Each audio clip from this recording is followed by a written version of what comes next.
Vou fazer pergunta.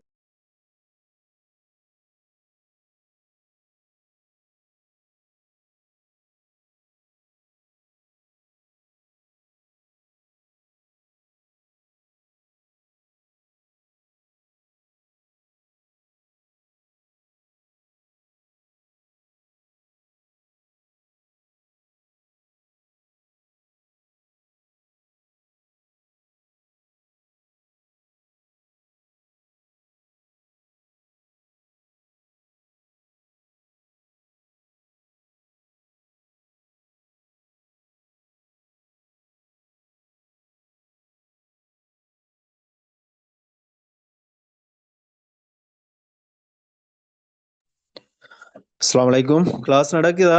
என்ன மாதிரி?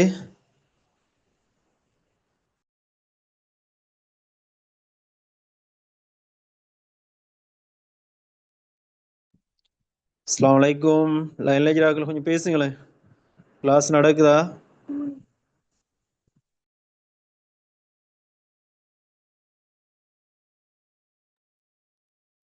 நடக்கல.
அஸ்ஸலாமு அலைக்கும்.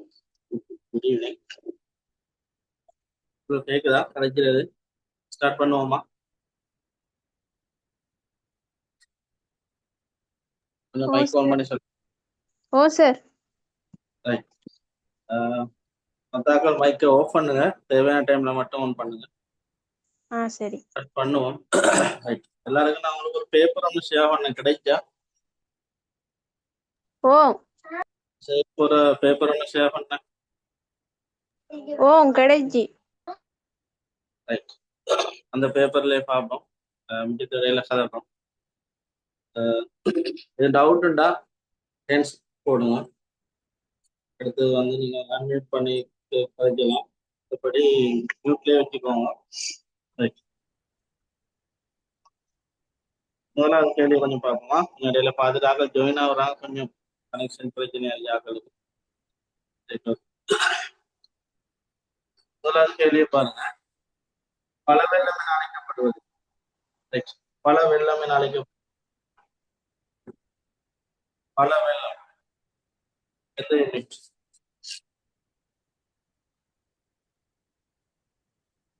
பல வெள்ளம், வெள்ளம் என்று சொல்றது கார்போஹைட்ரேட். இதுல நீங்க பாத்தீங்கன்னா கார்போஹைட்ரேட்டுகள்ல கார்போஹைட்ரேட் மூட்டை பிரிக்கலாம். என்னன்னா ஒரு சர்க்கரை, சர்க்கரை, சர்க்கரை பிரிக்கலாம். இதுல ஒரு சர்க்கரை எளிய வெள்ளங்கள் என்று சொல்லுவோம். இரு சர்க்கரை சொல்றது இரண்டு ஒரு சர்க்கரைகள் சேர்ந்து வாரது இரு சர்க்கரைகள். பல் சர்க்கரைகள் என்றது நிறைய சர்க்கரைகள் சேர்ந்து வாய்ஸ் கிளியர் இல்லாம வரும் சார். சொல்லுங்கள. வாய்ஸ் கிளியர் இல்லாம வரும். வாய்ஸ் கிளியர் இல்லையா? ஓ சார். இப்போ ஓகே பாருங்க. ஓ அப்ப சரி. இப்போ ஓகே. ஓ ரைட். அப்போ கார்போஹைட்ரேட்டுகளை பத்தி கொஞ்சம் பார்த்தீங்கன்னா, கார்போஹைட்ரேட்டுகள் என்பது ஒரு சேதன சேர்வை, புவியில அதிக அளவில் காணப்படுற உண்டு. ஒரு சக்கரைடுகள் என்றது எளிய வெள்ளங்கள், இரு சக்கரைடு என்றது இரண்டு ஒரு சக்கரைடுகள் சேர்ந்து வாரது. பல் சக்கரைடுன்னு சொல்றது பல ஒரு சக்கரைடுகள் சேர்ந்து கிளைகோசிடிக் பிணைப்பால் இணைக்கப்பட்டு வார ஒரு சேர்வு. இப்ப இதுல பாத்தீங்கன்னா பல்சக்கரைட்ன்றது ஒரு பல் பகுதியம். சும்மா ஞாபகப்படுத்திட்டு போறேன். பல்சக்கரைட்ன்றது ஒரு பல் பகுதியம். ஒரு சக்கரைடுகளை வந்து நாங்க எளிய வெள்ளங்கள் என்று சொல்றதுல 3 வகையான ஒரு சக்கரைட் படிச்சிருப்பீங்க. ஒன்று குளுக்கோஸ், இன்னும் ஒன்று கலக்டோஸ், இன்னும் ஒன்று சொல்லுங்க ஃப்ரக்டோஸ். ரைட். இப்போ குளுக்கோஸ், கலக்டோஸ், ஃப்ரக்டோஸ் இரு சக்கரைடுகளுக்கு உதாரணம் சொல்லுங்க. அப்போ இரு சக்கரைடுகள் என்ன படுத்தீங்க? Sucrose, maltose, lactose. பல்சக்கரைடுகள்ல 3 படிச்சீங்க. ஒன்று மாப்பொருள், கிளைகோஜன், செல்லுலோஸ். இப்படின்னு படிக்கணும். இது ஒரு பேசிக்கான ஒரு கேள்வி. ஒன்று பல வெள்ளம் என்று சொல்றது என்னண்டா? பல வெள்ளம் பழங்கள்ல கூடுதலாக காணப்படுற வெள்ளம் என்ன வெள்ளம்? கலக்டோஸ். கலக்டோஸ்ன்றது நாங்க யாருக்கு சொல்லுது? கலக்டோஸ்ன்றது என்ன? பக்கத்துல நோட் பண்ணிக்கணும். பால் வெள்ளம். கலக்டோஸ் நாங்க சொல்றது பால் வெள்ளம்னு சொல்லுவோம். பால்ல காணப்படுற வெள்ளம் பால் வெள்ளம். Fructose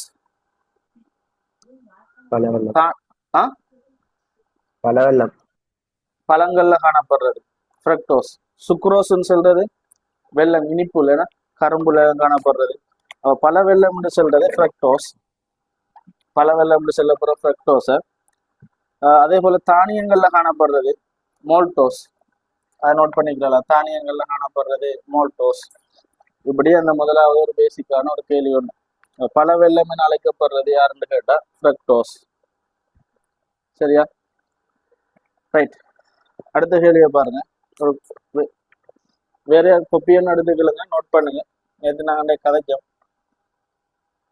right. அடுத்த 2வது காவிக்கணியங்களை மாத்திரம் உள்ளடக்கிய விடைத்தொகுதியை தெரிந்தெடுக்க.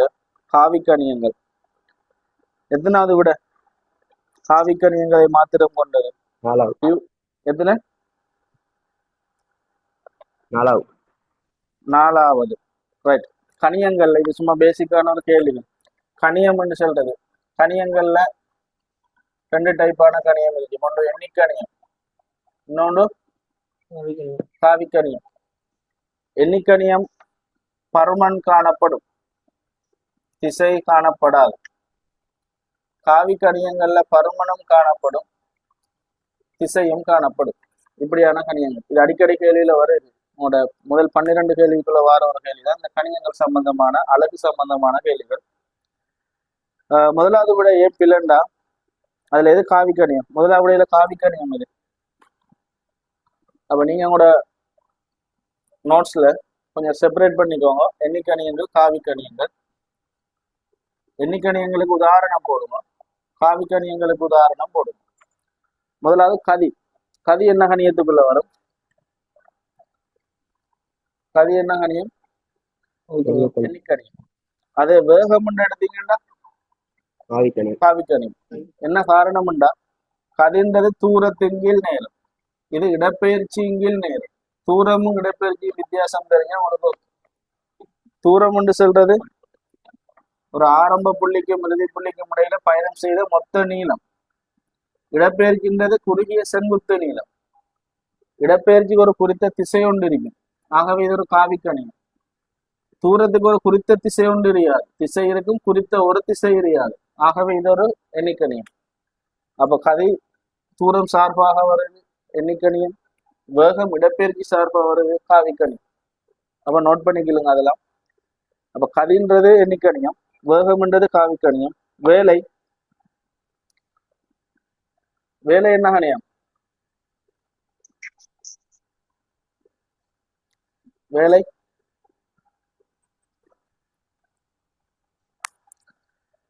விசை காவிக்கணியம். உதாரணங்களை போட்டுக்கொள்ளுங்க. அமுக்கம் எண்ணிக்கணியம். அமுக்கங்களை நாங்க திண்ம அமுக்கம், திரவ அமுக்கம், வாயு அமுக்கம், இதை பொதுவாக அமுக்கம் எண்ணிக்கணியம். ஆறுமூடுகள் காவிக்கணியம். நிறைன்றது விசை, நிறை என்று சொல்றது புவியீர்ப்பு விசை, விசை ஒரு காவிக்கணியம், நிறையும் காவிக்கணியம். அது திணிவுன்னு வந்துச்சுன்னு சொன்னா எண்ணிக்கணியம், திணிவு எண்ணிக்கணியம். அப்ப நீங்க அந்த கணியங்களுக்கான எல்லா விடைகளும் இதுல இருக்கு. அப்ப சரியான விடை காவிக்கணியங்களை மாத்திரம் கொண்டது விசை, நிறை, ஆறுமூடுகள், இடப்பெயர்ச்சி. ரெண்டாவது. நாலாவது,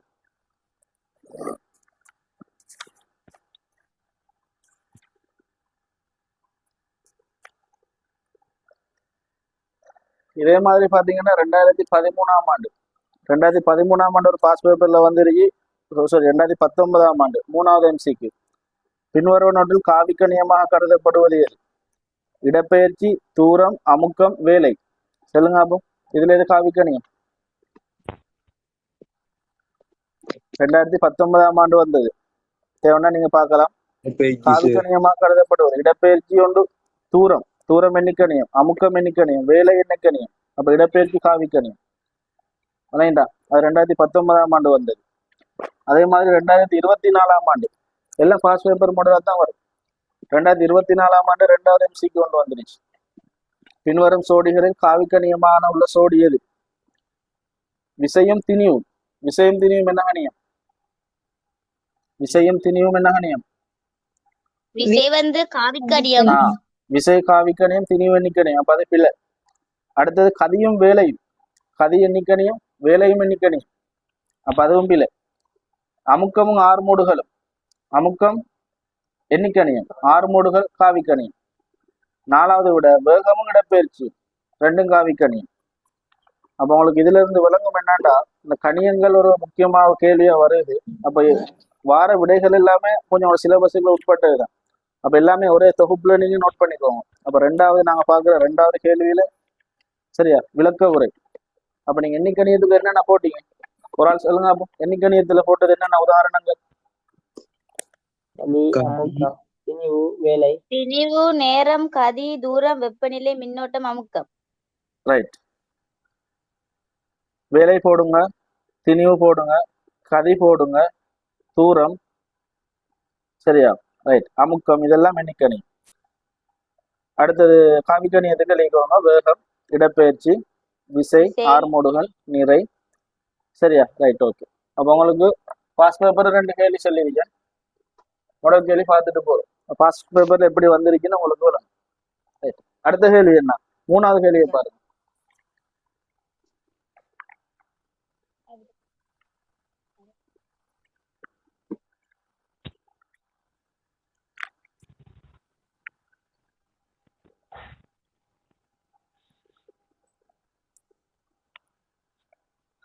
ரைட்.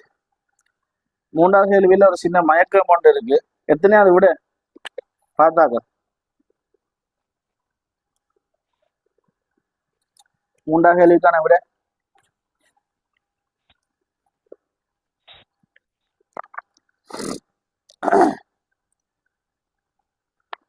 தாவர களத்தில் உயிருள்ள களத்தின் பகுதிகளை கொண்ட விடை. தாவர களத்தில் உயிருள்ள களத்தின் பகுதிகளை கொண்ட விடை. இப்ப நாங்க பொதுவா ஒரு தாவரக்கலங்கள் எடுத்தீங்கன்னா தாவரக்கலத்துல உள்ள கட்டமைப்புகளை நாங்க 2 கதைக்கலாம். ஒன்று புன்னங்கங்கள், இன்னொன்று கலக்கூறுகள். புன்னங்கங்கள் என்று சொல்றது பொதுவாக இந்த மென்சவால் சூழப்பட்டதை தான் நாங்க புன்னங்கம் என்று சொல்லுவோம். சரியா? மென்சவால் சூழப்படாதாக்களும் இருப்பாங்க. யாரு? மென்சவால் சூழப்படாதாக்கள்.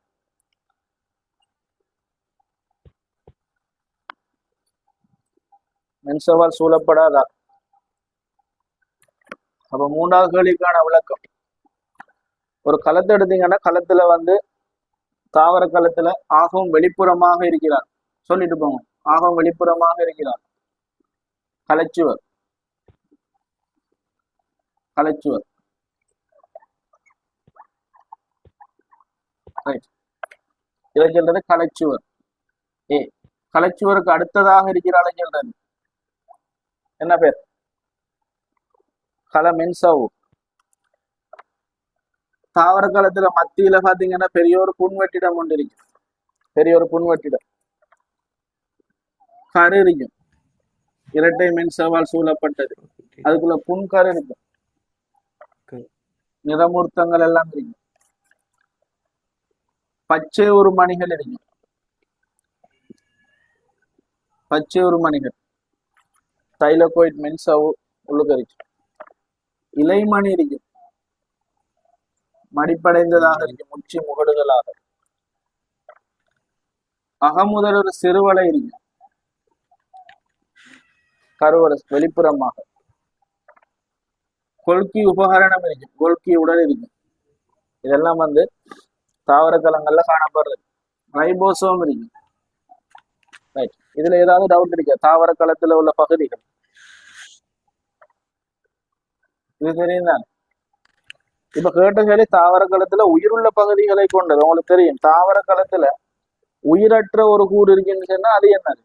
கலைச்சுவர். இப்ப இதுக்கு நீங்க எப்படி விட எடுக்கணும் எல்லாம் தெரியாட்டி தட்டிட்டு தான் விட எடுக்கணும்.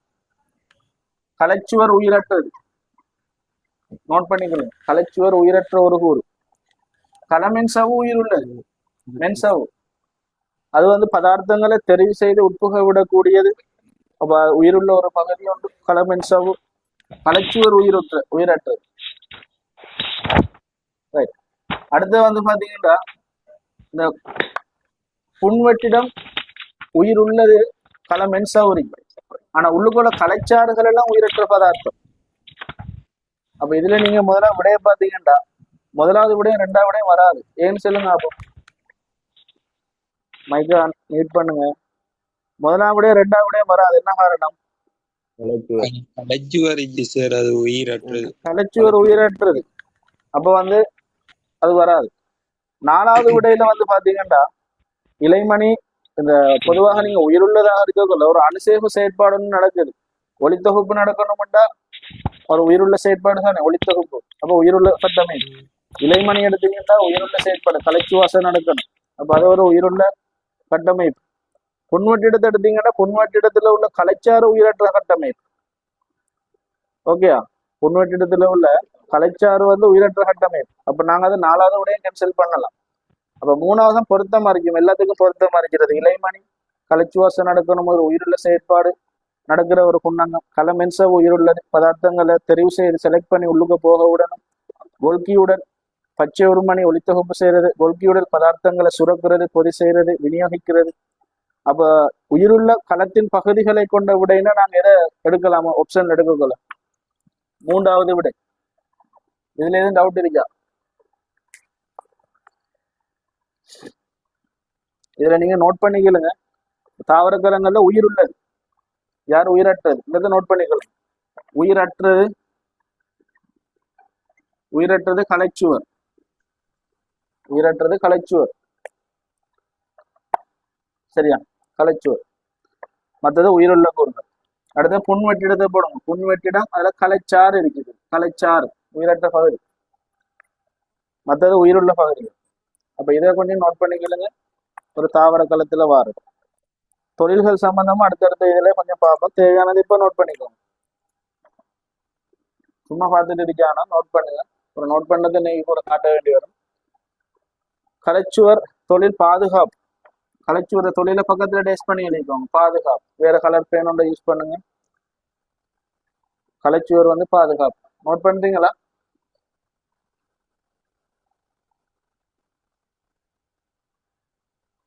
ரைட். அடுத்தது பாத்தீங்கன்னா களமென்சவு. களமென்சவுற தொழில் பதார்த்தங்களை தேர்ந்து உட்புக விடுதல்.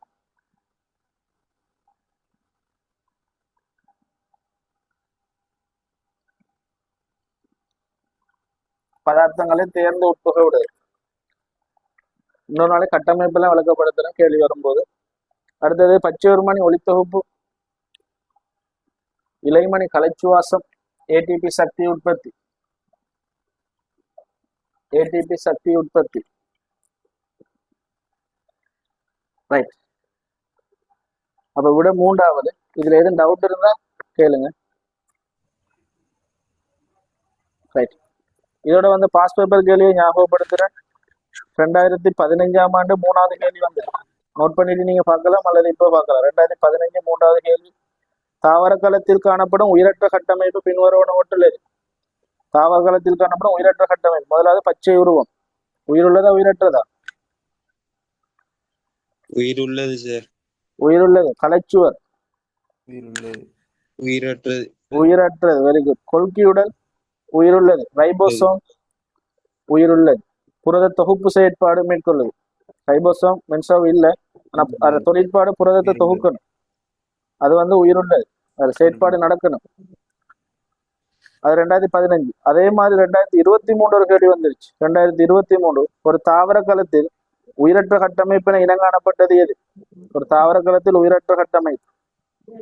விடைய பாருங்க. கலைச்சுவர் முதலாவது, 2வது முதலுரு மென்சவ், 3வது ரைபோசோம், 4வது கொல்கியுடன். இப்ப எந்த முடிவுக்கு வரலாம்? கலைச்சுவர். கலைச்சுவர். பாத்தீங்க தானே, ஒரு பாஸ் பேப்பரை நீங்க பார்க்கலாம். அதுதான் மாடல் பேப்பர்லயும் போடுவாங்க. பாஸ் பேப்பருங்க 2015 போட்டது, 2023 வந்துருச்சு. அடுத்தது 2017 ஒரு கேள்வி ஒன்று வந்துருச்சு. பின்வரும் எந்த புண்ணங்கத்தினால் காட்டு சுவாசத்தின் பொழுது சக்தி விடுவிக்கப்படுகிறது? இப்ப தொழில் படிக்கும். சக்தி விடுவிக்கப்படுறது யாரு? இலைமணியால. இலைமணி. அப்ப விட முதல்ல கரு. கருட தொழில் என்ன? நிறமு. கருட தொழில் என்ன? யாராவது?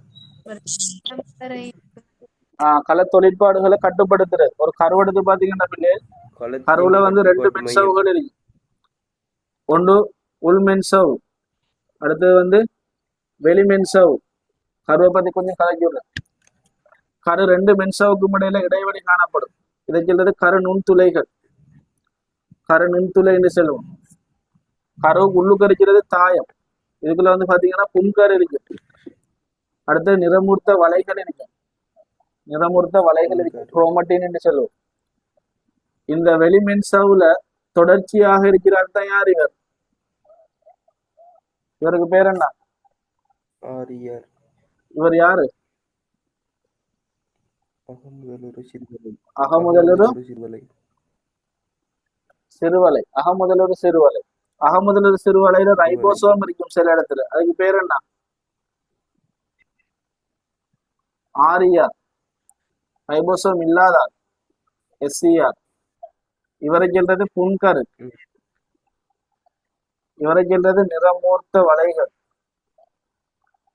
நிறமூர்த்த வலை. நிறமூர்த்த வலைகள் என்ன செய்யும்? நிறமுத்த வலைகள்ல யாருண்டா டிஎன்ஏயும் ஹிஸ்டோன் அப்படிங்கிற ஒரு புரதமும் சேர்ந்த ஒரு கட்டமைப்பு. அதான் நிறமுத்த வலைகள், குரோமட்டின் ஃபைபர் என்று சொல்லுவோம். இந்த டிஎன்ஏ என்ன செய்யும்னு உங்களுக்கு தெரியும், படிச்சிருக்கோம். இரட்டை சங்கிலி வடிவானது, பாரம்பரிய இயல்புகளை சேமிக்கிறது, பாரம்பரிய இயல்புகளை சந்ததிக்கு கடத்துறது, இதெல்லாமே டிஎன்ஏ தொழில். அப்ப கடத்துற தொழில்னு சொல்லக்குள்ள நாங்க அதையும் எடுக்கலாம். பாரம்பரிய இயல்புகளை சேமித்து கடத்துறது, அதே போல கலத்துற தொழிற்பாடை கட்டுப்படுத்துறது. ஏன் நம்ம அந்த விளக்கத்தை சொல்றேன்டா, 2024 போன வருஷம் ஒரு 6வது கேள்வி கொண்டு வந்தேன். தேவண்ட பார்க்கலாம் நீங்க. 6வது கேள்வி, களத்தில் உள்ள எந்த புன்னங்கத்தினால் தலைமுறை உரிமை இயல்புகள் பரம்பரையாக கடத்தப்படுகிறது? எந்த புன்னங்கம்? கரு. கரு. பாருங்க எவ்வளவு ஈஸியா கேள்வி வந்துருக்கு. அப்ப கருன்றதுல தொழிற்பாட விளங்குனீங்கன்னா உங்களுக்கு ஓகே. பாரம்பரிய இயல்பை கடத்துறது கருவுல யாருன்னு கேட்டு அடுத்த கேள்வி வரலாம். அடுத்து யார் கடத்த போறாங்கன்னா டிஎன்ஏ. டிஎன்ஏ எல்லாம் சேர்ந்து, டிஎன்ஏயும் அந்த புரதமும் சேர்ந்ததுதான் நிறமூர்த்த வலைகள், குரோமட்டின் ஃபைபர் என்று சொல்லுவோம். சரிதானே? இது கிளியரா இருக்கும்னு நினைக்கிறேன். அடுத்தது ஒரு பாஸ் பேப்பர்ல வந்த கேள்வியை ஞாபகப்படுத்துறேன். ஓ சார், நீங்க பேசுறது உங்களுக்கு கேக்குது இல்ல? விளங்கல? நீங்க பேசுறது கேக்குது இல்ல? கிளியர் இல்லையா? இல்ல சார். இப்ப கேக்குதா?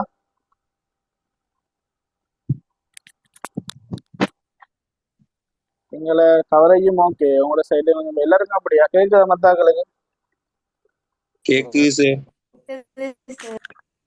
கொஞ்சம் உங்களோட சைட்டை கொஞ்சம் கவரேஜையும் பாருங்க.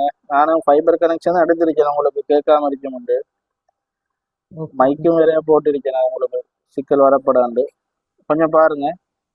ரைட், அடுத்த 2000 விளங்கல? ரைட், அடுத்தது பார்ப்போம். 2014ஆம் ஆண்டு ஒரு பாட்டுல ஒரு கேள்வி வந்து தேவையானதை நீங்க நோட் பண்ணிக்கலாம். சரிதானே? இப்ப அதுல வந்து இப்ப நான் சொல்லிட்டு போகல, அந்த கேள்வி உங்களுக்கு ஞாபகப்படுத்துறேன். எப்படியும் அந்த பாஸ் பேப்பர் கேள்வி வருது. 2014ஆம் ஆண்டு ஒரு பாட்டுல ஒரு கேள்வி ஒன்று வந்திருக்கு பாருங்க. உடலில் சக்தியை பிறப்பிக்கும் அடிப்படை அலகு களம். உடல்ல சக்தியை பிறப்பிக்கிறது களம் என்றாலும் அந்த களத்தில் உள்ள சக்தியை பிறப்பிக்கும் புன்னங்கம் எதுன்னு கேட்கிறேன். எம்சிக்குள்ள கேட்டது 2017 எம்சிக்குள்ள கேட்டது. இப்ப 2014 முன்னுக்கவே கேட்டு வச்சிருக்கேன் ஸ்ட்ரக்சர்ல. சக்தியை பிறப்பிக்கும் புன்னங்கம் எது? இலைமணி.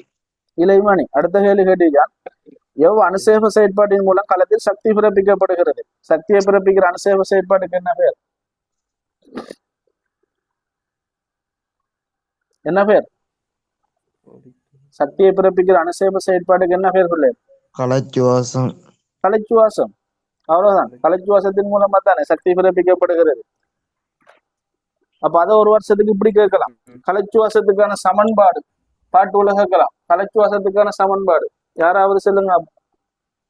குளுக்கோஸ் ஒட்சியேற்றப்படணும். ஒட்சியேற்றப்பட்டு கார்பனீரோட்சைட்டும் நீரும் வரும். அதோட சேர்ந்து ஒரு ஆள் வருவது. யார் அவர்? ஏடிபி சக்தி வரும். அப்ப இது கலைச்சுவாசத்துக்கான சமன்பாடு. சமப்படுத்தி எழுதணும் கட்டாயம், இல்லாட்டி மார்க்ஸ் வராது. குளுக்கோஸ்ல மறுதலை தாக்கம். அப்ப கலைச்சுவாசம் சம்பந்தமான விஷயம் நீங்க படிச்சிருப்பீங்க, நாங்க தொடர்ந்து பார்ப்போம். இது கிளியரா? இப்போ களத்துல புன்னங்கங்கள் சம்பந்தமாக நீங்க தேவையான இன்னமும் நோட் பண்ணலாம். 2020ஆம் ஆண்டு புன்னங்கத்துல தொழில் ஒரு கேள்வி வந்திருக்கு. ஸ்ட்ரக்சர் ஆண்டுகளை நோட் பண்ணிட்டு நீங்க செக் பண்ணலாம். ஏன்னா உங்களுக்கு ஒரு தேடலா இருக்கு. தேடுனீங்கன்னா மறக்காது. 2021 அதே மாதிரி ஸ்ட்ரக்சர்ல வந்துருச்சு. 2022 ஸ்ட்ரக்சர்ல வந்துருச்சு. அப்ப இதெல்லாம் கொஞ்சம் நோட் பண்ணிக்கோங்க.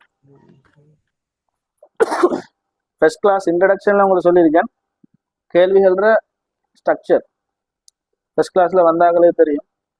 கேள்விகள ஸ்ட்ரக்சர்ல சொல்லியிருக்கேன். எப்படின்னா 2வது ஸ்ட்ரக்சர் பயாலஜிக்குரிய அந்த 2வது ஸ்ட்ரக்சர்ல தான் இந்த களம் சம்பந்தமான கேள்விகள் வார, ஒளி தொகுப்பு சம்பந்தமான கேள்விகள் வார. அப்ப நீங்க அந்த ஸ்ட்ரக்சர்ல போய் பாத்தீங்கன்னா கிளியரா இருக்கு. ஓகேயா? அடுத்த கேள்வி இப்போ 4வது கேள்வி.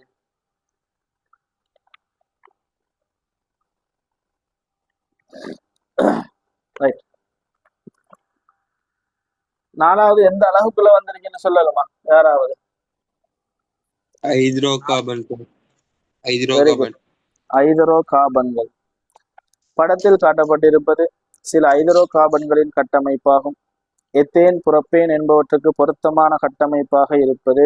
ரைட், நாங்க கொஞ்சம் ஞாபகப்படுத்திட்டு வருவோம். ஐதரோ கார்பன்கள். ரைட், யாராவது ஒரு ஆள் சொல்லுங்க, ஐதரோ கார்பன்கள் என்றா என்ன, எத்தனையாம் ஆண்டுல இருக்கு? கார்பனையும் ஹைட்ரஜனையும் கொண்டு வெளியே சேதனை சேர்வதுதான் ஹைட்ரோ கார்பன்கள். Very good. கார்பனையும் ஐதரசனையும் கொண்ட ஒரு சேதன சேர்வை ஐதரோ கார்பன்கள் ஆகும். சரிதானே? ரைட், இந்த ஐதரோ கார்பன்கள் எடுத்து பார்த்தீங்கன்னா கொஞ்சம் ஒரு ஷார்ட் ரிவிஷனோட சொல்லிடுறேன். கார்பனையும் ஐதரசனையும் கொண்ட ஒரு சேர்வை, இதை சொல்றது ஐதரோ கார்பன்கள், ஐதரோ கார்பன் சேர்வைகள். இந்த ஐதரோ கார்பன் சேர்வைகள்ல கூட்டங்கள் இருக்கு. ஒன்று அட்கேன் கூட்டம் என்று சொல்லுவோம், இன்னொன்று அட்கீன் கூட்டங்கள் என்று சொல்லுவோம், இன்னொன்று அட்கைன் கூட்டங்கள். அட்கைன் கூட்டங்கள் கேள்விப்பட்டிருக்கீங்களா? அட்கேன், அட்கீன், அட்கைன் அப்படின்னு கூட்டங்கள். அட்கேன்ன்றது கார்பனுக்கும் கார்பனுக்கும் இடையில ஒற்றை பிணைப்பு வருது, அட்கேன். ஷோர்ட்டா நீங்களும் நோட் பண்ணலாம். அட்கீன்ன்றது கார்பனுக்கும் கார்பனுக்கும் இடையில இரட்டை பிணைப்பு வருது, ஒரு இரட்டை பிணைப்பு வரும். அட்கைன்ன்றது கார்பனுக்கும் கார்பனுக்கும் மும்மை பிணைப்பு வருது. அப்ப ஐதரோ கார்பன்கள்ல 3 கூட்டங்கள். உங்களோட சிலபஸ்ல இதுதான் பிரதானமாக உள்ளது, அட்கேன்களும் அட்கீன்களும். அட்கைன்கள் எப்பயாச்சும் ஒருக்கா கேள்வி வரும் நார்மலா. அப்ப உங்களுக்கு அந்த வேறுபடுத்த தெரிஞ்சிருக்கணும். அட்லீஸ்ட் கார்பனும் கார்பனும் ஒற்றை பிணைப்பு, இரட்டை பிணைப்பு வந்த அட்கீன்கள், மும்மை பிணைப்பு வரது வந்து அட்கைன்கள். இப்ப எங்களுக்கு இப்ப என்ன தேவைப்பாடுண்டா, ஐதரோ கார்பன்களோட பெயரீடு தெரிஞ்சிருக்கு. அட்கேன்கள்ல வார பெயரீடு, அட்கீன்கள்ல வார பெயர். இந்த பெயர் பெயர் வந்து எதன் அடிப்படையாக பெயர் வரும்டா சொல்லுங்க. பெயரீடு எதன் அடிப்படையில வைக்கிற? இல்ல, ஐதரோ கார்பன்களுக்கான பெயரீடு எதை அடிப்படையா வச்சு நாங்க பெயர் வைக்கிறோம்? கார்பன்களின் எண்ணிக்கை. Very good. கார்பன்களோட எண்ணிக்கையை வச்சுதான் பெயர் வைக்கிறேன். அதுல ஒரு கார்பன் கொண்டு இருக்கு சொல்றது, ஒரு கார்பன்ல சேர்வு வந்தால் அதை சொல்றது மெத். மெத். 2 கார்பன்கள்ல வந்தால் எத், 3 கார்பன்கள்ல வந்தால் புரப், 4 கார்பன்கள்ல வந்தால் பியூட், 5 கார்பன்கள்ல வந்தால் பென்ட், பென்ட், 6 கார்பன்கள்ல வந்தால் ஹெக்ஸ், 7 கார்பன்கள்ல வந்தால் ஹெப்ட், 8 கார்பன்ல வந்தால் ஒக்ட், 9 கார்பன்ல வந்தால் non. Non. Very good, very good. அப்போ இதுதான் அந்த கார்பன் பெயர். இது எப்படி பெயர் வந்ததுன்னு கேட்டா கார்பன் எண்ணிக்கையை வச்சு. இது எங்களுக்கு கட்டாயம் தெரியணும், தெரியாட்டி இந்த கேள்வி கூட செய்ய மாட்டீங்க. அப்ப கேட்டது எத்தேன் புரப்பேன். இப்ப தந்தது ஒரு அட்கேனா அட்கீனான்னு எப்படி கண்டுபிடிப்பீங்க? அட்கேனா அட்கீனான்னு எப்படி கண்டுபிடிப்பீங்க? தந்தது ஒரு பிணைப்பு இருந்தா அது அட்கேன் சார். இல்ல, பெயர்ல எப்படி கண்டுபிடிப்பீங்க? எத்தேன் புரப்பேன்ன்றது அட்கேனா அட்கீனான்னு எப்படி கண்டுபிடிப்பீங்க? கார்பன் எண்ணிக்கை வச்சு. இல்ல, அந்த பெயரை வச்சு கண்டுபிடிக்கணுமா? கடைசியில உள்ள பெயரை பாருங்க. எத்தேன், எத்தேன்டா எத் சக ஏன், எத் சக ஏன் தான் எத்தேன். அடுத்த புரப்பேன்டா புரப் சக ஏன், புரப் சக ஏன். பியூட்டேன்டா பியூட் சக ஏன். விளங்கிட்டா? பென்டேன்டா பென் சக ஏன். கடைசியில் என்னன்னு முடியுது? ஏனென்று முடிஞ்சால் அது அட்கேன். விளங்கிட்டா? ஏனென்று முடிஞ்சால் அட்கேன். இப்போ 2 கார்பன்ல எத்தீன் வருது. எத்தீன்டா எப்படி வரும்? எத் சக ஈன். புரப்பீன் என்னண்டு வரும்? புரப் சக ஈன். பியூட்டின் என்னண்டு வரும்? பியூட் சக ஈன். அப்ப கடைசியில் என்னண்டு முடியுது? ஈன்ல முடிஞ்சால் அட்கீன். இப்போ தரப்பட்ட சேர்வை அட்கேனா அட்கீனான்னு சொல்லுங்க பாப்போம். எதேனும் புறப்பேனும்.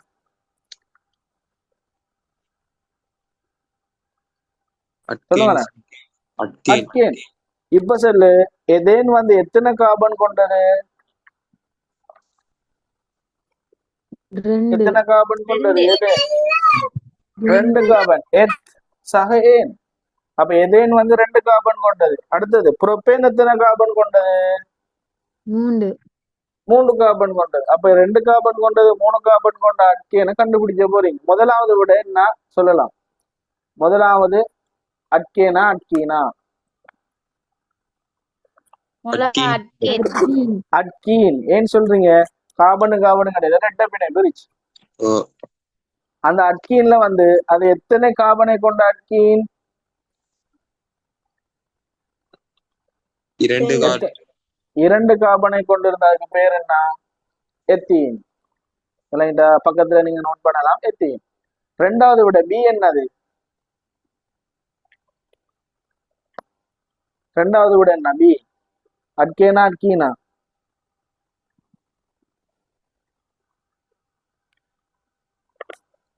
ரெண்டாவது விட 2 கார்பனை கொண்டிருக்கு. அப்ப அது வந்து என்னது? எத். ஆகவே எத்துண்டு வரும். அட்கேனாக இருக்கும். கார்பனு கிடையாது, ஒற்றை பிணைப்பு. ஆகவே எதேன். அப்ப அது வந்து முதலாவது பின்றது எதேன். அதான் கேட்ட கேள்வி.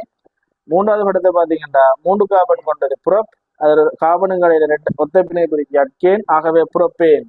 பியும் சியும் தான் கேட்ட கேள்விக்கான விட. எதேனும் புரோப்பேனும். நாலாவது டி என்னன்னு கேட்டா 1 கார்பனை கொண்ட அட்கேன், 1 கார்பனை கொண்ட அதுக்கு வந்து மெதேன். உங்களுக்கு தெரியும், CH4ன்றது ஒரு மெதேன் என்று தெரியும். இப்படித்தான் பேர் வந்து கார்பனு கொண்டு மெத் சக ஏன் மெதேன். இப்ப ஹைட்ரோ கார்பன்கிற பேரிடு உங்களுக்கு தேவையானதை நோட் பண்ணிக்கோங்க. ஒவ்வொரு கார்பனுக்கும் ஒரு பேர் இருக்கு, அந்த பேரை தெரிஞ்சுக்கணும். அதோட அட்கேன் வந்தா ஏன்னு முடியும், அட்கீன் வந்தா ஈன்னு முடியும். அதான் அதுல அடையாளம். இதை நோட் பண்ணிக்கோங்க. கார்பனு கார்பனுகளில் ஒற்றை பிணைப்பு வர்றது அட்கேன், இரட்டை பிணைப்பு வர்றது அட்கீன், மும்மை பிணைப்பு வர்றது அட்கைன். இது கிளியரா?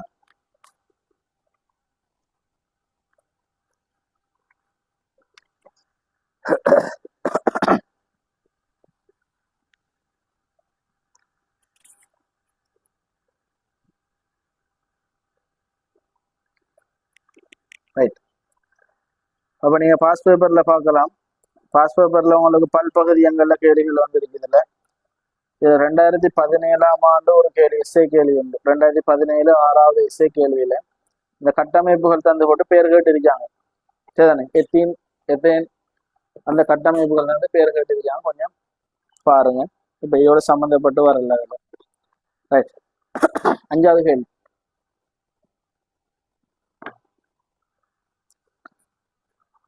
இதை எழுதிட்டீங்களா?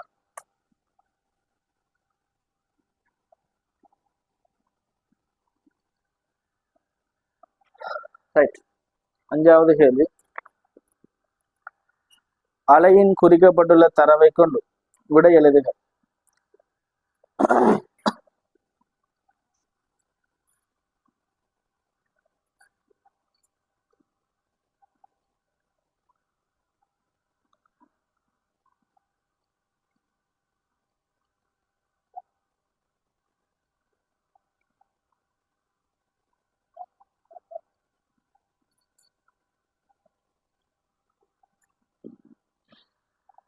ரைட். படம் விளங்குதா? இந்த படத்துல கேட்டது இவ்வலையின் அலைநீளம் வீச்சம் என்பன முறையே. அலைநீளம், இரண்டாவது வீச்சம் என்னன்னு கேட்டுக்கிறது. 11ஆம் ஆண்டுல 4வது அலகு அலைகள். ரைட், சொல்லுங்க. அலையின் முதலாவது அலை நீளம் யாது, அடுத்தது வீச்சம் யாது? அலை நீளம், அடுத்தது வீச்சம். சார் முதலாவது. ரைட். இப்ப இதை பத்தி கொஞ்சம் ஒரு இன்ட்ரடக்ஷன் ஒன்று பாருங்க. அலைகள் முதலாவது நீங்க படிக்கணும்னா இப்படித்தான் பிள்ளைகள். கேள்விகள் லட்சக்கணக்கில் கேள்விகள் நாங்க உருவாக்கலாம். நீங்களும் எத்தனை கேள்விகள் பார்த்துருப்பீங்க. ஆனா எல்லாமே ஒரே ஃபார்மெட்டுக்குள்ள சுத்திக்கிட்டு வர்றது உங்களுக்கு பேப்பர் செய்யக்குள்ள விளங்கும். நீங்க எவ்வளவு பேப்பர் செய்றீங்களோ அவ்வளவுக்கு உங்களுக்கு அந்த கேள்வி பரிச்சயமாகும். படத்தை பார்த்த உடனே உங்களுக்கு இதான் கேள்வியா வரப்போகுதுன்றது கூட கேள்வியை வாசம் போது உங்களுக்கு கிளியரா விளங்கிடும். அந்த அளவுக்கு நீங்க பேப்பர் செய்யணும். அப்ப இதுல அலைகள்னு வந்தா அலையில வார தியரிகள் எல்லாமே உங்களோட மைண்ட்ல பதிஞ்சிடணும். அப்ப அதுக்கு நாங்க என்ன செய்யணும்னா அடிக்கடி அந்த கேள்விகளை பார்க்கறதும் கேள்விகள்ல வர டவுட் ஒன்று வரணும். அந்த வந்து அதுக்குரிய நோட்ஸ் நம்மளோட கையில இருக்கணும். அந்த நோட்ஸை தேடணும். அப்ப அவங்களுக்கு அது பரிச்சயமாகும். இப்ப இந்த அலைகள் என்று சொல்லும் பொழுது பாத்தீங்கன்னா இடையில எப்படி அலைகள் உருவாகுதுன்னா ஊடகத்துல உள்ள துணிக்கைகள் அதிர்வதனால ஊடகங்கள்ல திண்மம், திரவம், வாயு. இந்த ஊடகங்களோட துணிக்கைகள் ஒன்று மேல்கீழாக அதிரும் அல்லது முன்பின்னாக அதிரும். இப்படி அதிர்வதனால சக்தி கடத்தப்படும். இயக்கத்தின் காரணமாக இயக்கப்பாட்டு சக்தி ஒன்று உருவாகும். அரை எம்வி வர்க்கம் படிச்சிருக்கும். துணிக்கைகளின் அதிர்வு நடைபெறும் பொழுது அதுல ஒரு சக்தி ஒன்று உருவாகும், இயக்கப்பாட்டு சக்தி. அந்த அதிர்வு இயக்கப்பாட்டு சக்தி தான் கடத்தப்படும். துணிக்கைகளில் இருந்த துணிக்கைகளுக்கு சக்தி கடத்தப்பட்டு போகும். அப்படி சக்தி கடத்தப்பட்டு போகும் பொழுது அலைகள் உருவாகும். அப்ப அலை எப்படி உருவாகுதுன்னு கேட்டா துணிக்கைகளின் அதிர்வு காரணமாக சக்தி கடத்தப்பட்டு அலைகள் உருவாகும். ஒரு நாளும் துணிக்கைகள் இடம்பெயராது. இங்க உள்ள துணிக்கை ஒரு நாளும் அப்படியே ஷிஃப்ட் ஆகி அப்படி போவாது. இது ஒரு பாஸ் பேப்பர்ல வந்து ஒரு கூற்று கேள்வி. துணிக்கைகள் இடம்பெயர்வதில்லை. துணிக்கைகள் சக்தியை மாத்திரமே கடத்துகின்றன. சக்தியை கடத்தி என்ன செய்யும் என்றால் அலைகள் உருவாகும். அப்படி உருவாகிற அலைகள் ரெண்டு வகையான அலைகள். ஊடகத்தின் அவசியத்தை பொறுத்து ரெண்டு வகையை பிரிக்கிறோம். போன கிளாஸும் கதைச்சிட்டேன். என்ன அலைகள் சொல்லுங்க அப்ப?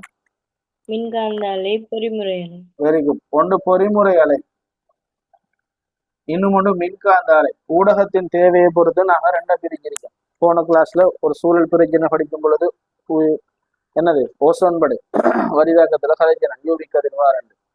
பொறிமுறை அலைகள் கடத்தப்படுறதுக்கு ஊடகம் அவசியம். ஊடகம் என்றா திண்மம், திரவம், வாயு. இந்த மூணுல ஏதாவது ஒன்றுக்குள்ள அலைகள் போகும். ஊடகம் இல்லைன்றா அந்த அலை போவாது. மின்காந்த அலைகள் ஊடகம் அவசியம் இல்லை, ஸ்பேஸின் ஊடாகவும் பயணிக்கும். ஊடகம் இருந்தாலும் போகும், ஊடகம் இல்லாட்டியும் போகும். இந்த பொறிமுறை அலைகளை துணிக்கைகளின் அதிர்வு அடிப்படையில ரெண்டா பிரிக்கும். ஒன்று சொல்லுங்க. பொறிமுறை அலை, ஒன்று குறுக்கலை, நெட்டாங்கு அலை, நீள்பக்க அலை. குறுக்கலைகளுக்கு நெட்டாங்கலைகளுக்கு வித்தியாசம் பத்தி கொஞ்சம் தெரிஞ்சிருக்கணும். குறுக்கலைகள்ல துணிக்கைகள் வந்து செங்குத்தாக அதிரும். அலை செல்லும் திசைக்கு செங்குத்தாக. அலை எங்க போதோ அதுக்கு செங்குத்தாக துணிக்கைகள் அதிரும். நெட்டாங்கு அலை அலை செல்ற திசையில் அதிரும். முன்னுக்கு அல்லது பின்னுக்கு, முன்பின்னாக அதிரும். துணிக்கைகள் அதிர்வுக்கு ஏற்ற மாதிரி அந்த அலைகள் உருவாகும். சாதாரணமாக இப்படி வர அலைகளை நாங்க செல்வோம் ஒரு குறுக்கலை இயக்கம். இந்த குறுக்கலையை நீங்க எங்க அவதானிக்கலாம்னு கேட்டா நீர்ல அவதானிக்கலாம். நீர்நிலைகள்ல ஏற்படுற அலை வந்து ஒரு குறுக்கலை. மேல கீழே ஆடி அசைஞ்சு போகும். மேல கீழே போகும். ஒரு தண்ணியில ஒரு கடல்ல நீங்க ஒரு போட் ஒன்று இருந்தா போட் அலையால எப்படி அசையும்னு கேட்டா மேல கீழே தான் அசையும். அதுக்கு காரணம் வந்து என்னன்னா அதுல ஏற்படுகிற துணிக்கைகள் அதிர்வு, செங்குத்தாக அதிர்வு. அப்ப இந்த அலையோட சம்பந்தப்பட்ட கணியங்கள் ஒரு 5 கணியங்கள் இருந்துச்சு. ஒரு அலையோட சம்பந்தப்பட்ட கணியங்கள் 5 இருந்துச்சு. அதுல முதலாவது என்னன்னா வீச்சம். வீச்சத்துக்கு ஏன்னு சொல்லுவோம், வீச்சம். ரெண்டாவது அலை நீளம். அலை நீளத்திற குறியீடு லெம்டா இப்படி என்று போடுவோம். இன்னும் ஒன்று மீடிரன் ஃப்ரீக்குவன்சி எஃப் என்று சொல்லுவோம். நாலாவது அலையின் அலைவு காலம், ஆவர்த்தன காலம் அல்லது அலைவு காலம், இது டைம் டி என்று சொல்லுவோம். கடைசி 5வது அலையின் கதி, அலையின் வேகம் சி அல்லது பி என்று சொல்லுவோம். வீண்டு பொதுவா நாங்க படிப்போம். பாஸ் பேப்பர்ல ஒரு தரம் சீண்டு போட்டு வந்தது. அப்ப நான் 2 ஞாபகப்படுத்துறேன், சி அல்லது பி. அப்ப இது 5 கணியங்கள். இப்போ வீச்சம்ண்டா என்னன்னு நம்மளுக்கு தெரியணும். நார்மலா பிள்ளைகள் பாருங்க, இப்படி ஒரு அலை ஒன்று செல்லும் போது இது டைம், நேரம். இப்ப அலையோட இதுக்கிடை ஆரம்ப மட்டம் 0 என்று போட்டிருக்கிறேன். அலையில உற்பத்தி இடம். அங்க இருந்து அலை என்னன்னா மேல போய் கீழே வந்து இப்படி மேல போய் கீழே வந்து இப்படி போகுதுண்டா இந்த அலை அந்த கிடைமட்டத்திலிருந்து சென்ற உச்ச தூரத்தை தான் சொல்றது வீச்சம். இதான் வீச்சம். அலையாத கிடைமட்டத்திலிருந்து சென்ற உச்ச இடப்பெயர்ச்சி சொல்றது வீச்சம். இது கிளியரா? வீச்சம் என்னன்னு இது வீச்சம். அப்ப இந்த படத்துல எவ்வளவு வீச்சம்னு சொல்லுங்க. கேள்வியில தந்த படத்துல எவ்வளவு வீச்சம்? 0.5 மீட்டர். 0.5 மீட்டர். ஏனென்றா இது ஃபுல்லா தான் 1 மீட்டர். எங்களுக்கு இதுவும் இதுவும் சேர்ந்து தான் 1 மீட்டர். அப்போ ஒரு பகுதி மட்டும் உயரம் பாத்தீங்கன்னா சமநிலை தானத்துல இருந்து 0.5 மீட்டர் வரும். சிலாக்கள் 1 மீட்டருக்கு போட்டுட்டு போறாங்க இருந்துச்சு. எங்க இருந்து நாங்க வீச்சம் பார்க்கணும்னா கிடை சமநிலை தானத்துல இருந்து தான் பார்க்கணும். ஆகவே 0.5 மீட்டர் இதுல வீச்சம் கிளியர் ஆயிரும். அடுத்தது அலையிற நீளம் கேட்டு கிடக்கு. இந்த அலை நீளம்ன்ற அலைன்னா என்னன்னு நம்மளுக்கு தெரியும். ஒரு அலை என்று சொல்றது ஒரு அலை அல்லது அலைவு அல்லது அலை. ஒரு அலைன்னு சொல்றது எப்படி படிச்சு தந்திருக்கேன் நிறைய பேர். சொல்லுங்க அப்போ ஒரு அலைன்னு நான் கருத்தில் எடுக்கிறது எது எதமான அலைன்னு எடுக்கிறேன்? ஒரு 360 பாகையை பூர்த்தி செய்கிற அலை இயக்கம். ஒரு 360 பாகையை பூர்த்தி செய்கிற அலை இயக்கம். 360 பாகைண்டா எத்தனை? முழு வட்டம். இது ஒரு அரை வட்டம், இது ஒரு அரை வட்டம். இப்படி இங்க ஸ்டார்ட் பண்ணி இது வரைக்கும் முடியறதுக்கு போறது ஒரு அலை. ஒரு அலை அந்த அலைக்கு எடுக்கிற நீளத்தை சொல்றது அலை நீளம். அப்ப அலை நீளம் என்னண்டா ஒரு அலை பயணம் செய்யற நீளம். ஒரு அலை நீளம். ஒரு அலைன்னு நாங்க எதை எடுக்கிறோம்டா 360 பாகையா இருக்கணும். அப்ப நாங்க அதை எங்க இருந்தும் ஸ்டார்ட் பண்ணலாம். இப்போ இந்த அலையில எடுத்து பாத்தீங்கன்னா இங்க பாருங்க, இந்த துண்டை சொல்றது நாங்க முடி கேள்விப்பட்டிருப்பீங்க. உச்சி பகுதியை சொல்றது மேல் நிலைத்த உச்சி பகுதி அலையிட முடி. அப்ப இந்த கீழுள்ள உச்சி பகுதி கீழ் நிலைத்த உச்சி பகுதி என்ன பேர் சொல்றது? தாலி. தாலி. இது ஒரு சனம் கேள்விக்கு ஒரு எக்ஸ் வாய்ந்து போட்டு கேட்கிறான் முடி தாலி. இப்ப என்ன கேளுங்க, இந்த இடத்துல ஸ்டார்ட் பண்ணுனா இப்படியோ இங்க வந்து சேர்றது ஒரு வட்டம் இல்லையா? 360 பாகை. இது ஒரு அரை வட்டம், இது ஒரு அரை வட்டம், முழு வட்டம். அப்ப இது ஒரு அலை. இங்க இருந்து ஸ்டார்ட் பண்ணி திரும்ப இங்க வர்றது இன்னொரு அலை. அப்ப என்னன்னு சொல்லுங்க, இதுல எத்தனை அலை ஓடி இருக்கு? ரெண்டு அலை ஓடி இருக்கு. எங்கட கேள்வியில வாங்க, எத்தனை அலை ஓடி இருக்கு? இங்க இருந்து இப்படி வர்றது ஒரு அலை, இங்க இருந்து இப்படி வர்றது இன்னொரு அலை. இது ஒரு அரை அலை. எத்தனை அலை? அப்போ 2.5 அலை. Very good. அப்ப அதான் 2.5 அலை இருக்கு. இப்ப அவன் தரவுகள் எப்படி தந்திருக்கானுடா, இந்த பாயிண்ட்ல ஸ்டார்ட் பண்ணி இந்த அடுத்த முடியல இந்த முடியல ஸ்டார்ட் பண்ணி கடைசி தொங்கல் முடி வரைக்கும் 10 மீட்டர் தரேன்.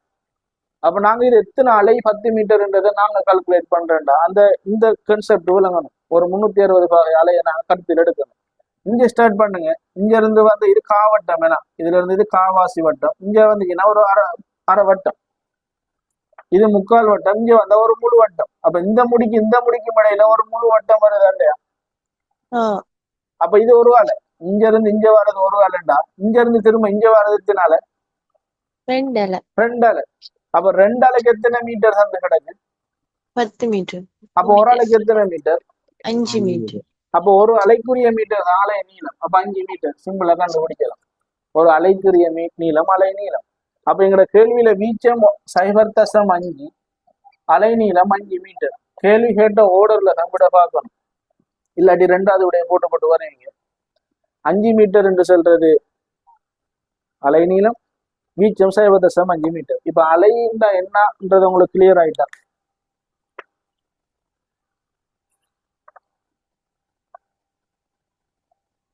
சொல்லுங்க பிள்ளைங்க, அலைன்னா என்னன்னு விளங்கிட்டா?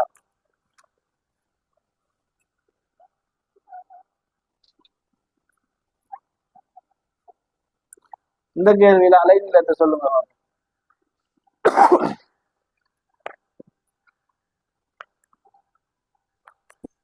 அந்த கேள்வியில அலை நீளத்தை சொல்லுங்க.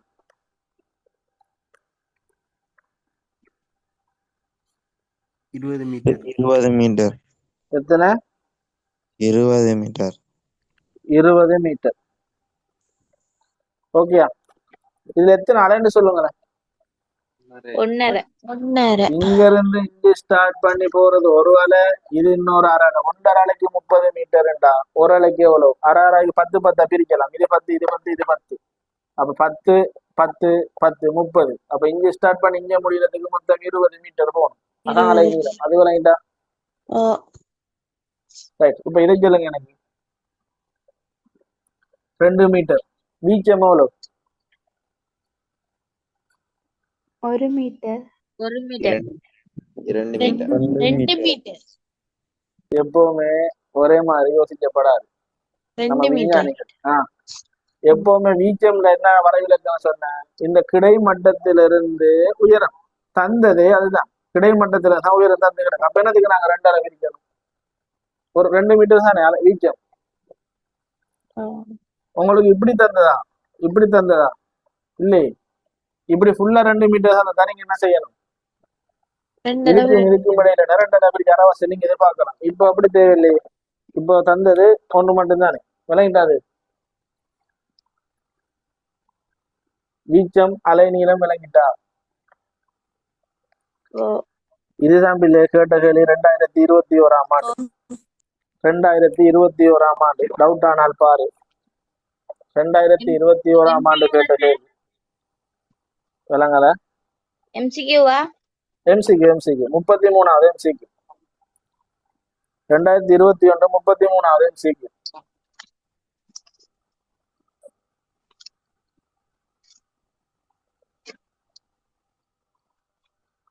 ஒரு மந்திரமும் இல்லை. எக்ஸாம் பேப்பர் எடுக்கிறது 2 அடிப்படையான விஷயங்களை வச்சுட்டான். ஒன்று பாஸ் பேப்பர், இன்னொன்று கைட்.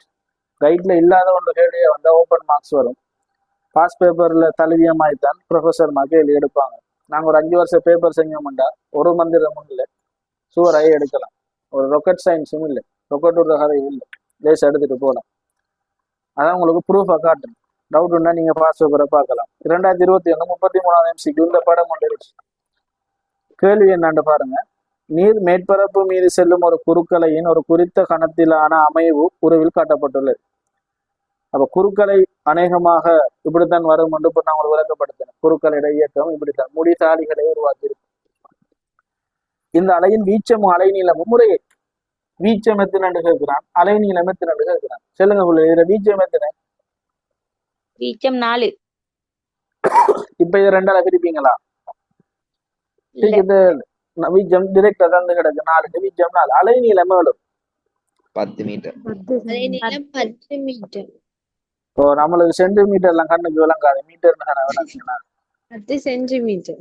அந்த சென்டி இந்த சின்னது போட்டு விட்டுறல, அதை விளக்கலாம். சென்டிமீட்டர் சந்தேகம் கிடையாது, சென்டிமீட்டர். அப்ப பாரு எப்படி கண்டுபிடிப்பீங்க? இது 5 சென்டிமீட்டர் என்றா இதுவும் 5 தான், இதுவும் 5 தான், இதுவும் 5 தான்.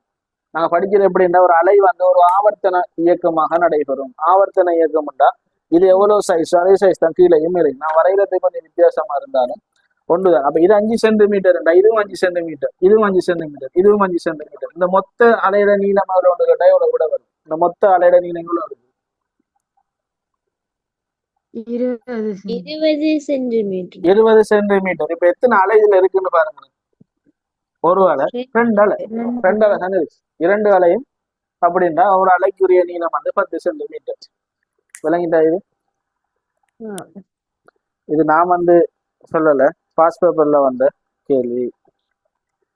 ரைட், இதே மாதிரி மாறி மாறி கேள்விகள் வரும். அடுத்தது அடுத்த கேள்வி போமா? அப்போ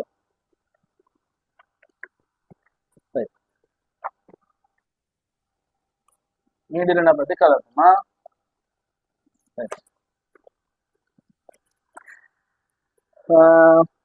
6வது கேள்வி. விலங்குகளில் பல்கலங்கி தோன்றும் விதத்தை படம் காட்டுகிறது. விலங்குகளில் பல்கலங்கி தோன்றும் விதத்தை படம் காட்டுகிறது. என்ன அந்த படம் காட்டுது? இது சூல்,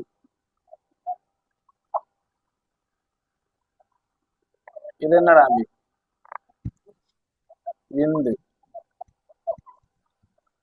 இது ரெண்டும் சேர்ந்தால் இதுக்கு பேர் ஏ. இந்த ஏ ஆனது இந்த ப்ரொசஸ் மூலமாக இப்படி மாறுது.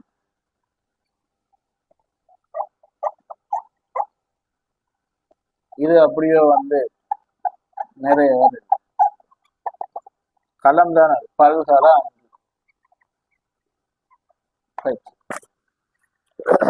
விலங்குகளில் பல்கலங்கி தோன்றும் விதத்தை படம் காட்டுகிறது. ஏபி இடங்களுக்கு மிகவும் பொருத்தமான பதங்களை குறிப்பிடுங்க. என்ன ஏபிக்கு என்ன வரும்? ஏபி இடத்துல என்ன வரும்?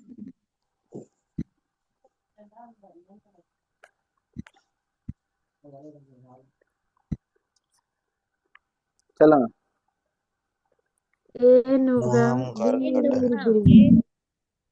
இப்ப இங்க என்ன செயற்பாடு நடக்குது?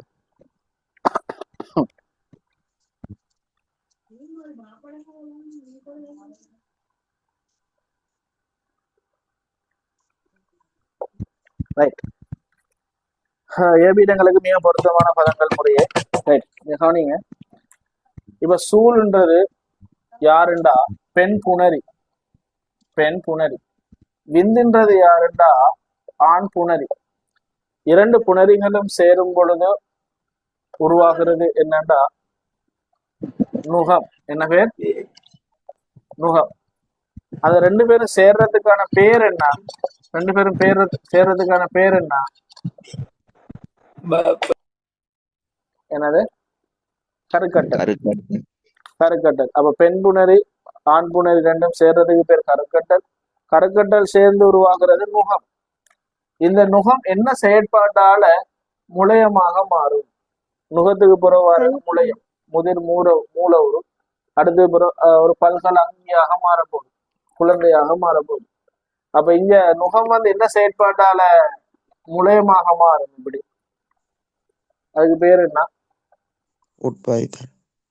இலையுறு பிரிவு. இலையுறு பிரிவு. களப்பிரிவு நடக்காட்டி எப்படி களப்பிரிவு நடக்கணும்? விந்தும் சூழும் சேர்றது பேர் கருக்கட்டல். இது ஒரு தரம் கேட்டது என்று போட்டுப்பட்ட என்னாண்டு. இப்ப இதுல தரல ஒன்றும் கருக்கட்டல். கருக்கட்டல் நடந்து வாரது நுகம். நுகம் இலையுறு பிரிவடையும் பொழுது வாரது முளையங்கள். அப்ப இங்க நடக்கிற செயற்பாடு இலையுறு பிரிவு. இப்ப இன்னொரு வருஷம் அந்த கேள்வி என்னன்னா, இந்த சூழ் அல்லது விந்துகள் இது உருவாக்குறது என்ன களப்பிரிவு? விந்து அல்லது சூழ் உருவாக்குறது என்ன களப்பிரிவு? ஒடுக்கட்பிரிவு. அப்ப புணரிகள் உருவாக்குறது ஒடுக்கட்பிரிவு. இங்க களங்கள் எண்ணிக்கையில் அதிகரிக்கிட்டு போறது இலையுறு பிரிவு. அப்ப கேட்ட கேள்விதான் விடையில தந்து கிடக்கு. நுகம் களப்பிரிவு என்னென்ன போட்டு கிடக்கு. அப்ப விட என்ன வரும்? இரண்டாவது நுகம் இலையுறு பிரிவு. அது விளங்கிட்டா? ரைட். ஏழாவது கேள்வி கேளுங்க. ஏழாவது கேள்விக்கான விட.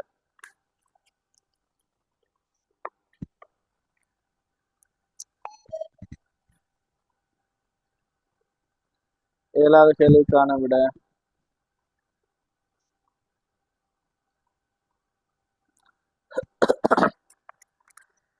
மின் குறைகடத்தியாக இருக்கக்கூடியது. இலத்திரனியல் பாடம்.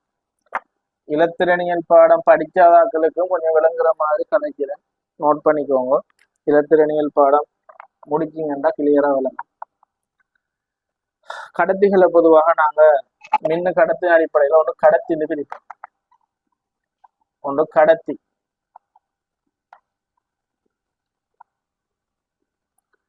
இன்னொன்று காவலி, இன்னொன்று குறை கடத்தி. இதை பத்தி தெரியுமா? கடத்தின என்ன, காவலின் என்ன, குறை கடத்தினா தெரியுமா? மின் கடத்திண்டா மின்னை கடத்துற திரவியம். கடத்திகள். கடத்திகள்னா மின்னை கடத்தக்கூடிய ஒரு திரவியம். Very good. உதாரணமாக நீங்க சொல்ற அலுமினியம், இரும்பு, நிக்ரோம், சரிதானே, நாகம், இதெல்லாம் மின்னை கடத்தக்கூடிய உலோகங்கள். சரி. காவலிகள்னா மின்னை கடத்தாதாக்கள். உதாரணமா நீங்க பென்சில், இந்த ஒரு மரமோ அல்லது ஒரு பிளாஸ்டிக்கோ ஏதாவது அதெல்லாம் மின்னை கடத்தாதாக்கள். குறை கடத்திகள் என்று சொல்றது மின்னை கடத்துவாங்க, ஆனா குறைவாக கடத்துவாங்க. அப்படியானாக்கள். இந்த குறை கடத்திகள்ல யார் குறை கடத்திகள்னா நாலாம் கூட்ட மூலகங்கள். நாலாம் கூட்ட மூலகங்கள் குறை கடத்திகள். யாராவது சொல்லுங்க அப்ப நாலாம் கூட்ட மூலகம் யாருண்டு? Silicon, germanium. Silicon, germanium. Germanium. இந்த ரெண்டு பேரும் என்னோட நாலாம் கூட்ட மூலகங்கள் குறை கடத்திகளாக இருப்பாங்க. இவங்களை வச்சு குறை கடத்தி பதார்த்தங்கள் உருவாக்கப்படுகிறது. இதுதான் இலத்திரனியல்ல திருப்பு முனை. இலத்திரனியல் பாடம் ஃபுல்லா இவங்க கண்டிருப்பாங்க. அப்ப நாலாம் கூட்ட மூலகங்கள் குறை கடத்திகள் என்று விளங்கிட்டுருவாங்க. அவன் முன்ன குறைவாக கடத்துவாங்க. இந்த கடத்திகள், கடத்திகள் என்று சொல்றதுக்கு காரணம், கடத்திகள் ஏன் முன்ன கடத்துதுண்டா அதுக்கு ஒரு விளக்கம் தெரியணும். அது ஒரு கூற்று கேள்வியாக வருது. கடத்தி சொல்றது முன்ன கடத்தணும். முன்ன கடத்தப்படணும்டா, மின் கடத்தணும்டா இலத்திரன்கள் பாய்ச்சல் நிகழணும். படிச்சிருப்பீங்க ஓட்ட மின்னியல்ல. இலத்திரன் பாயாம மின் கடத்தப்படுமா? இலத்திரன் பாயாம மின் கடத்தப்படுமா? கேட்டா இல்ல. இலத்திரன் பாய்ச்சல் நிகழணும். இந்த கடத்திகள் எடுத்தீங்கன்னா பொதுவாக கடத்திகள்ல வந்து நேர அணுக்கள் இருக்கும். யாருன்னா புரோத்தன்கள். இந்த நேர அணுக்களுக்கு இடையில என்ன இருக்கும்னா மறை அணுக்கள் இலத்திரன்கள் இருக்கும். இந்த இலத்திரன்கள் அசையக்கூடியது. கடத்திகள்ல வந்து பாத்தீங்கன்னா நேர அணுக்குள்ள வர இலத்திரன்கள் அசையக்கூடியதாக இருக்கு. அப்ப இங்க இலத்திரன் அசைறதுனால மின்னோட்டம் டிரெக்டா கடத்தப்படும். ஆகவே கடத்திகள் மின்னை கடத்துறதுக்கு காரணம் சுயாதீனமாக அசையக்கூடிய இலத்திரன்கள் காணப்படுவதால். இந்த காவலிகள் ஏன் மின்னை கடத்தாதுண்டா அங்க காவலிகள்ல காணப்படுகிற இலத்திரன்கள் வலிமையான பங்கீட்டு வலு பிணைப்பினால இணைக்கப்பட்டிருக்கு. வலிமையான பங்கீட்டு வலு பிணைப்பினால் இணைக்கப்பட்டிருக்கிறதுனால இலத்திரன்கள் அசைய முடியாம இருக்கும். ஆகவே மின்னை கடத்தாது. இல்லைங்களா? அப்ப மின்ன கடத்துறதுனால மின்ன கடத்தாம இருக்கிறதுக்கான காரணம் என்னன்னு கேட்டா காவலிகள் அதுல உள்ள இலத்திரன்கள் வலிமையான பங்கீட்டு வலு பிணைப்பினால இணைக்கப்பட்டிருச்சு. கடத்திகளை மின்ன கடத்துறதுன்னு கேட்டாங்க சுயாதீனமாக அசையக்கூடிய இலத்திரன்கள் காணப்படுது. ரைட்டா? குறை கடத்திகள் குறைவாக மின்னை கடத்துறதுக்கு காரணம் அங்க வேறுபட்ட வகையான 2 பேர் இருக்காங்க. ஒன்று துளை என்று சொல்றாங்க, அடுத்தது வந்து இலத்திரன்கள் என்று சொல்றாங்க. இவங்க வந்து பிணைப்புகள் உடைஞ்ச வெளியாகுவாங்க. அங்க வார பிணைப்பு வந்து பங்கீட்டு வலு பிணைப்பு நலிவான பங்கீட்டு வலு பிணைப்பு. நலிவான உடையக்கூடியது.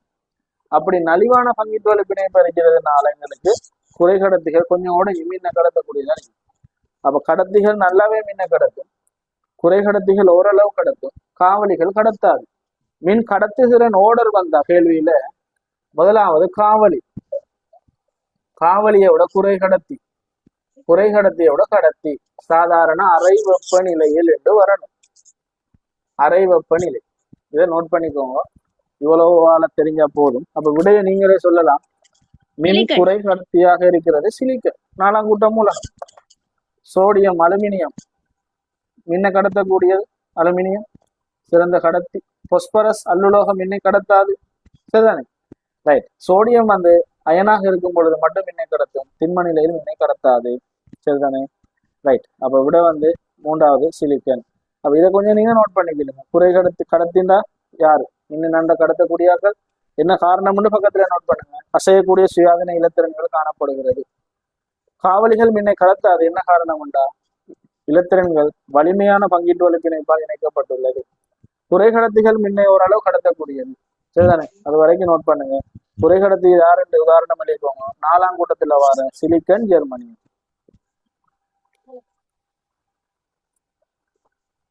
சரியா? ரைட். அடுத்தது நான் உங்களுக்கு கொமனான ஒரு குரூப் ஒன்று தான் அதை திறந்து நீங்க எல்லா இடத்தையும் லிங்க் அனுப்பலாமா கிடக்கு ஜாயின் ஆகுறதுக்கு நீங்க என்ன செய்யுங்கடா இந்த வாட்ஸ்அப் நம்பருக்கு உங்களோட கொமன் குரூப்ல எல்லாரும் போட்டுடுங்க. ஜூம் பேப்பர் கிளாஸ் ஒரு கொமன் குரூப் ஒன்று திறந்து அந்த கொமன் குரூப்ல வந்து உங்களை எட் பண்ணிட்டு அதுல லிங்க் போடுறேன். நிறைய இடத்த லிங்க் போட இல்லாம இருக்கு. தேவையானவங்களை ஜாயின் பண்ண சொல்லுங்க. சிலர்கள் ஜாயின் பண்ண வந்துட்டு போறாங்க விலங்குலேருந்து. பிரச்சனை இல்லை, நாங்கள் தொடர்ந்து செய்வோம். கொஞ்சம் கொஞ்சம் கேள்விகளாக செய்வோம். அப்போ கிளியர் ஆயிரும். நாளைக்கும் உங்களுக்கு கிளாஸ் செய்கிறேன். சரி, 9 மணியை தாண்டிட்டு 9:30 வரையும் செய்யறதுக்கு இருந்தேன். சரி, எனக்கு அடுத்த கிளாஸ் ஒன்றும் இருந்துச்சு. பிரச்சனை இல்லை. மிச்சம் பிடிஎஃப் இல்லாதாக்கள் ரிக்வஸ்ட் பண்ணுங்க, பிடிஎஃப் அனுப்பிடுறேன். அதில் கொஞ்சம் கேள்வி செஞ்சு பாருங்க. வேறு டவுட் இருந்தால் கேளுங்க. அப்படியே